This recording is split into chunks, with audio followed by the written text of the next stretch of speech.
Tuesday 29th of April 2025, back on the Trident. So this will probably be the last session on it before we think about what they want to do about the two bigger jobs, i.e. the broken spoke in the back wheel and the front four oil seals, which will have to be done in my garage if they want them doing. But what I've come here to do today, I'm going to probably take the air filter back off. I just want to check the carb slide levels as it's running it's a bit slow on pickup on one of the cylinders. I should have done it before, I know, but it's an easy enough job to take that off and just have a quick look. Bit more tidying up, so I've already put on these handlebar cable clips, but this cable's routed incorrectly. It should go down behind and underneath, so we're going to tidy that up, and I think I can sort that out by splitting the switch clamp here. I've just noticed, you know, that's got a crack in that, look.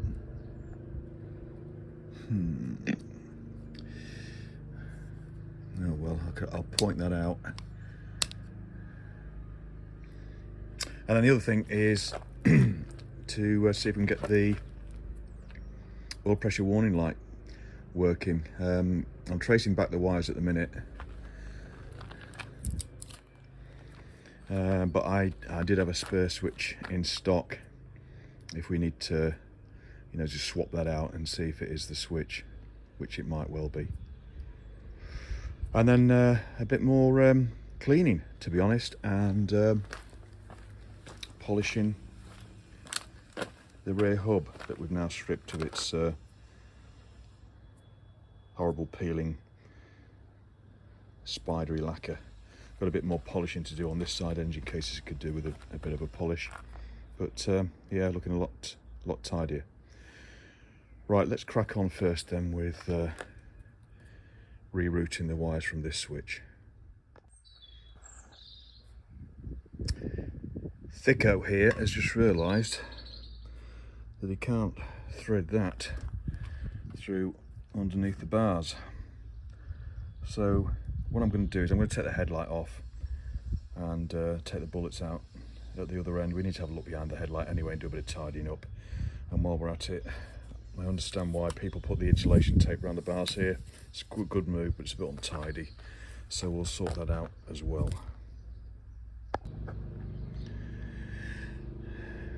Okay, that's that switch on a much neater. Found actually some duct tape exactly the right width just to insulate underneath there. Shouldn't really need it, but we've done it anyway, and also it makes sure that the lever's nice and tight and won't move. Now I'm actually pleased that I'm going to be undoing the bullets at the end of this wire, because the dip switch has been wired upside down. Down is on dip, when in fact it should be level with dip. Down is main, so we just need to switch those two around. That's easy enough. Right, let's get the headlight off and look down here.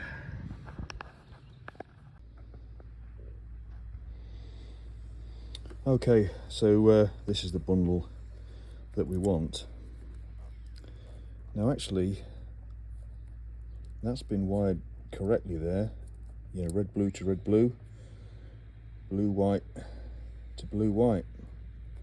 So the issue's not there with the switch being upside down, it must be on the bulb end, so we'll check that. But normally these bullets would be inside the headlight, but this I think has got a homemade or a sort of a refashioned harness on it, which is a bit short, and I think that's why these have been put outside.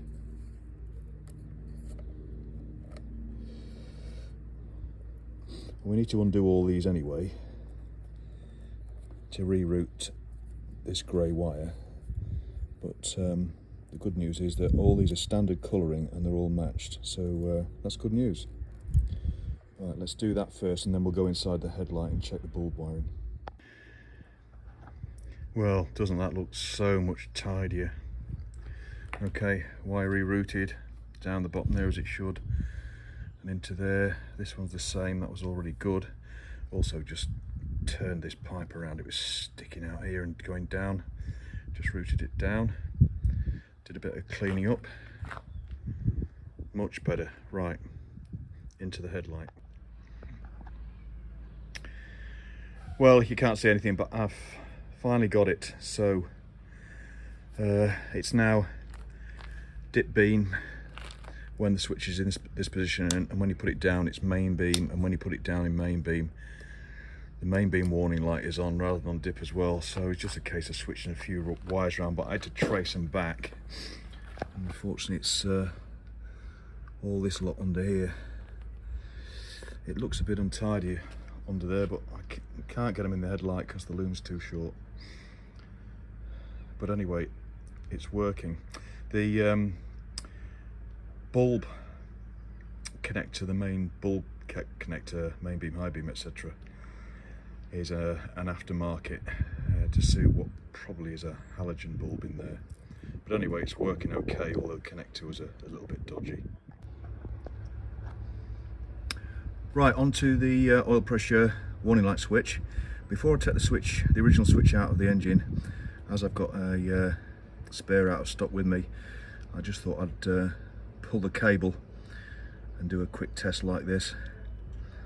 Earth it and blow me down. Well, assuming that's not short in it, just give me a sec. There we go.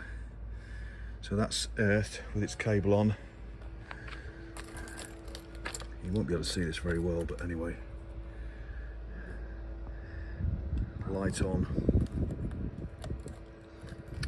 That's ignition off.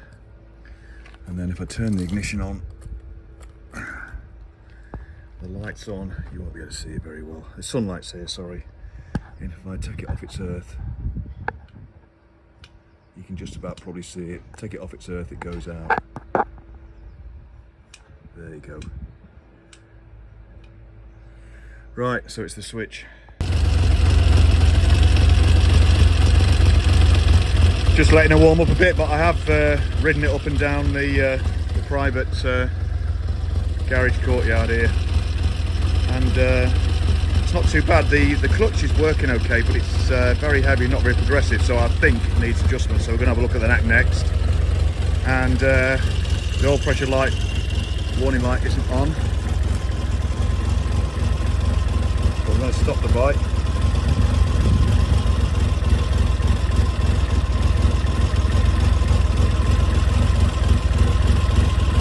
Right, one of these is a kill switch, not that one.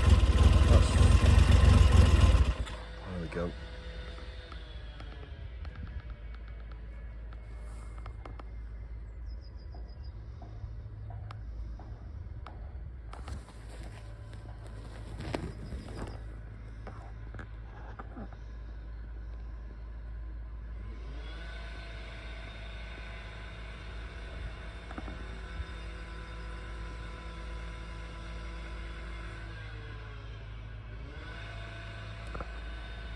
Blimey.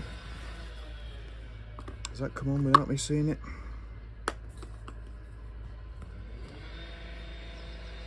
Oh yeah, it's on. God damn it. Yes, definitely on. We missed it. Never mind. It goes off when it runs. Sorry about that. Yeah, that's the other side, which has had a bit more of a polish. Don't worry about that oil on the floor, that's from me changing the oil pressure warning light switch. Right, I'm not going to do actually any more tuning unless we take it to the garage now. It's not too bad at all actually, but let's get that clutch adjusted next, and then we're just going to do a bit more polishing, and then we'll call it a session for today. Right, we're in the clutch actuating mechanism, and actually, you know, on the surface it doesn't look too bad, i.e. the lever is down against the stop here, so you've got plenty of space there to move it, but it feels really odd. And then when you look a bit closer, these two retaining springs, they're right up against the main adjusting nut for the pull rod. So when you actuate, try and actuate the clutch,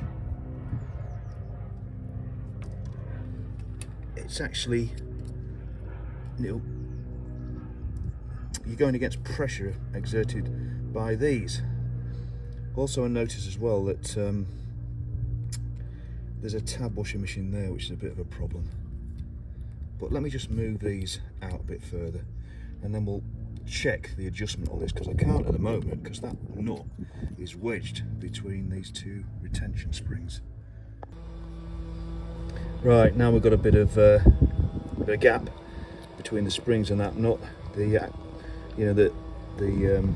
movement at the lever feels much better. Still fairly heavy and progressive, but that's a standard Trident clutch. But there's no play here at all. I need to put a bit of play on that, really. So let's readjust that.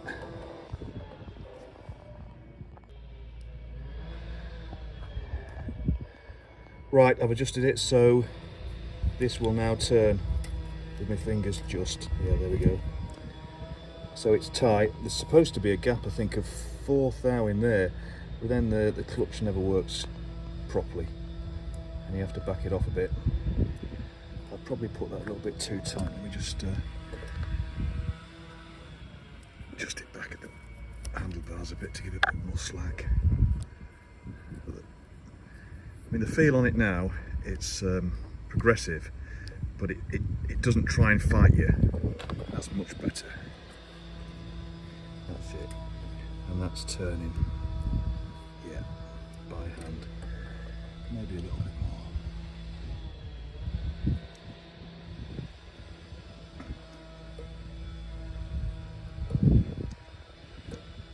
more. Okay. Right, we'll get colour on there, and we'll do a bit of polishing. And we'll call it a day. We'll do this cover, the rear hub, the other cover, and then we'll get in there. And a cup of tea. Right, I've got the cover back on, but realised there's no gasket with it. I've got some at home, and there's no gasket cement here either, so we need to remove that and reinstall it, reassemble it with a gasket. But I also noticed as well, while I clean it, if you look very closely, you can see that star pattern there, what appear to be superficial cracks. Well, it's been punched from the other side, so that means at some point what's happened is that the clutch actuation rod bearing in the centre of the clutch is seized, spun the rod on its adjustment to the end, then snapped it, and they twanged the inside of this outer cover. When I had my T160, it did that, and it actually went all the way through. Boom. But this one's survived. Anyway, we'll need to put a gasket on that, otherwise it will weep a little bit of oil, not much. Right, that's that side done. We'll just do the other timing cases and have a bit of a go at that rear hub.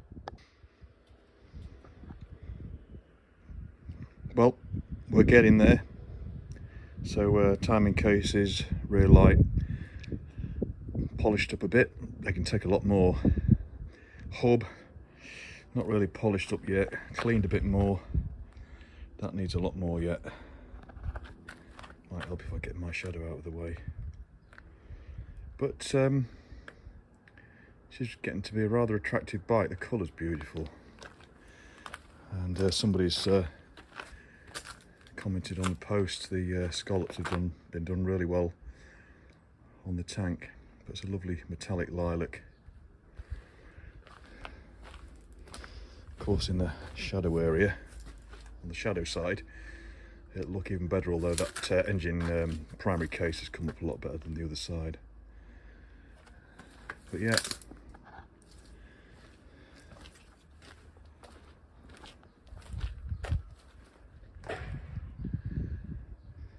is a rather attractive bike. Right, well, we could probably do another polishing session on her, but time to talk to the owners now and see what we do about those bigger jobs. Right, we'll leave it there and we'll wrap up this sequence, if you like, this playlist for the old trumpet. She's running reasonably well, needs a bit more of a tune, needs a bit more of a polish, but I think now fundamentally she's a decent bike and she'll be fun to ride. I think the engine's pretty good. Right, thanks very much everybody. Thanks for all your interest in watching this playlist. Thanks for any comments and subscriptions. I'll see you all again soon. Cheers, bye bye.